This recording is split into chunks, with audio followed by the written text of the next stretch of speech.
Convocation de Jean-Louis Billon au conseil de discipline du PDCI-RDA. M. Biou veut éteindre le moindre début de pluralisme.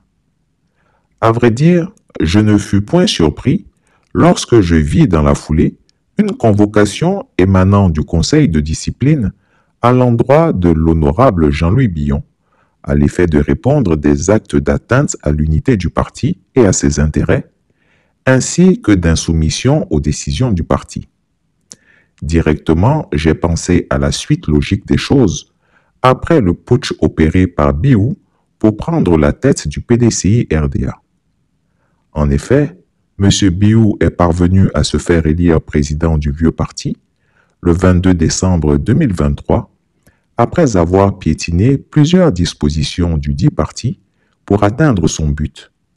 Si M. Biou a revendiqué un score soviétique en prenant la tête du parti au forceps, il est bon de rappeler qu'il a été élu sur fond de division profonde. La direction intérimaire s'était inscrite dans un agenda dont la finalité devait aboutir à son intronisation à la tête du PDCI, et c'est ce qui fut fait. Une véritable OPA qui tendait à écarter tous les potentiels candidats, les écraser même. Pourtant, lorsque l'on se réfère au contexte qui a entouré la tenue de ce 8e congrès extraordinaire, reporté après une procédure judiciaire engagée par 2 militants du parti, dénonçant de nombreuses irrégularités, M. Biou ne remplissait pas toutes les conditions requises pour faire acte de candidature, notamment les 10 années de présence au bureau politique. Mais la direction intérimaire, inféodée à ses caprices et à ses ordres, était parvenue à l'imposer en foulant du pied toutes les règles. Voici le contexte de son avènement à la tête du parti, et quiconque est élu dans de telles conditions fera tout pour éviter la moindre discussion, la moindre contestation ou la moindre candidature à lui opposer dans la prochaine convention qui devrait normalement désigner le candidat du parti pour la présidentielle de 2025. Revenons-en à la teneur de la convocation, signée par Mme Linda Dadier-Sangaré, présidente du conseil de discipline, et qui montre d'emblée ce qui attend Jean-Louis Billon. Parti démocratique de Côte d'Ivoire. Convocation à l'attention de l'honorable Jean-Louis Billon.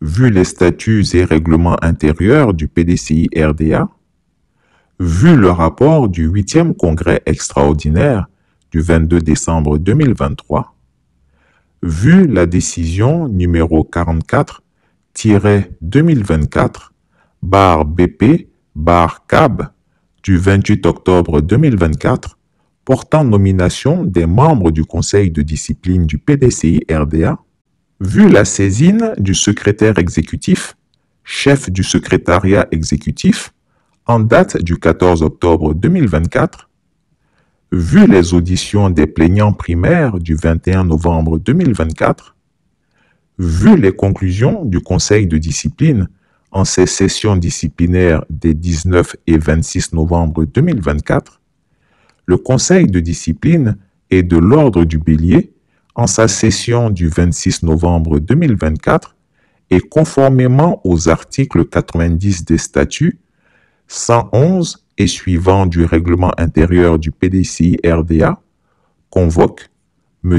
Jean-Louis Billon le mercredi 4 décembre 2024 à 17h30 à la maison du parti de Cocody, salle du secrétariat exécutif, à l'effet de répondre des actes d'atteinte à l'unité du parti et à ses intérêts, et d'insoumission aux décisions du parti.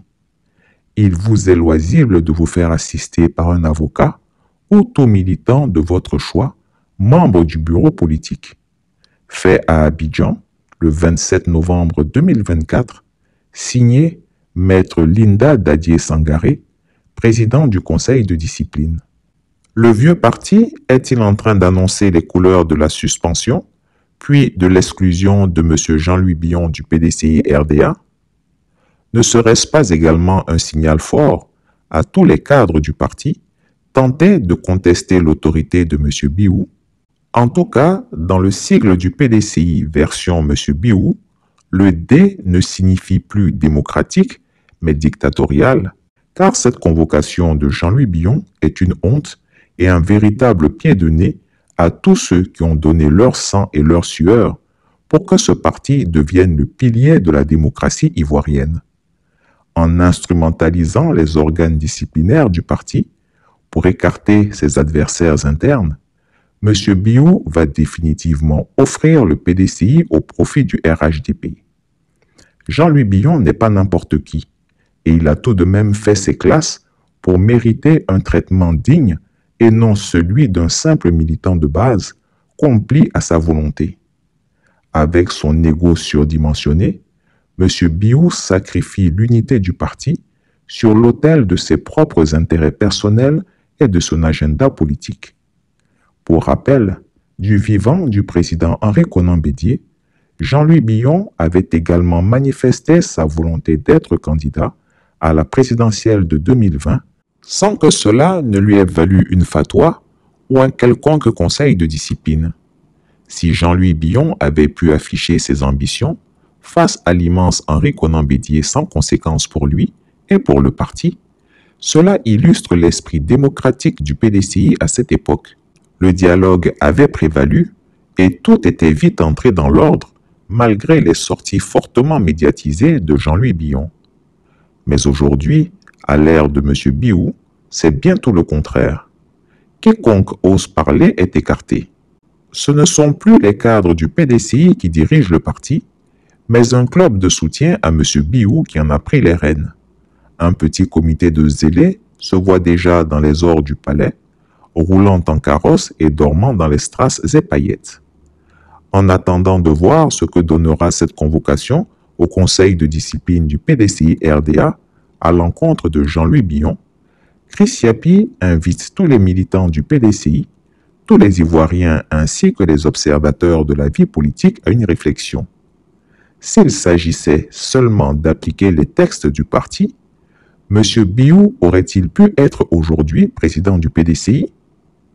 Pour ensuite brandir ces mêmes textes qu'il écarte à l'origine afin de combattre des candidatures à la convention du parti, c'est-à-dire ses adversaires internes.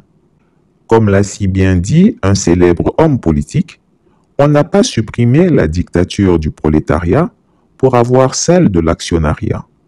Je vais renchérir en disant que le PDCI ne s'est pas battu pour la démocratie en faisant un sacerdoce depuis plus de 70 ans pour donner naissance à un petit dictateur qui dissimule une grosse dictature dans chaque neurone de son cerveau.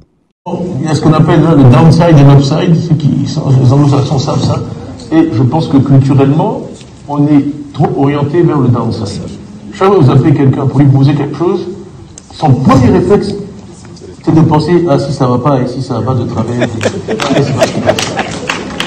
l'anglo-saxon, son premier réflexe, il commence déjà à rêver à la maison plus grande qu'il va acheter quand il aura réussi son coup, que son bonus va arriver, et puis sa voiture. Non, il sort du bureau, il dit, non mais c'est rien. Il est déjà en train de... Un des premiers conseils, quand je suis arrivé à Londres, j'ai regardé les prix. Oui, Londres, c'est quand même... Vraiment, j'avais un appartement à Paris, et je n'osais pas acheter un appartement une maison à Londres. C'était juste trop cher. Ça me paraissait vraiment risqué. Et mon patron, après 3 mois, il m'appelle, mais qu'est-ce qu'il y a? Il paraît que tu n'as pas acheté de maison. Je dis non. Et parce que oui, je suis inquiet, parce que ici, je suis français, je suis arrivé ici, ça se passe mal et tout. Il dit, mais vous les Français, voilà tout ce qui ne va pas chez vous. Et il m'a dit une phrase que je n'ai jamais oubliée. Il m'a dit, plan for success, and success will follow. Chris Yapi ne ment pas. Retrouvez Chris Yapi sur ses 2 chaînes YouTube, sa chaîne Dailymotion, Instagram et VK.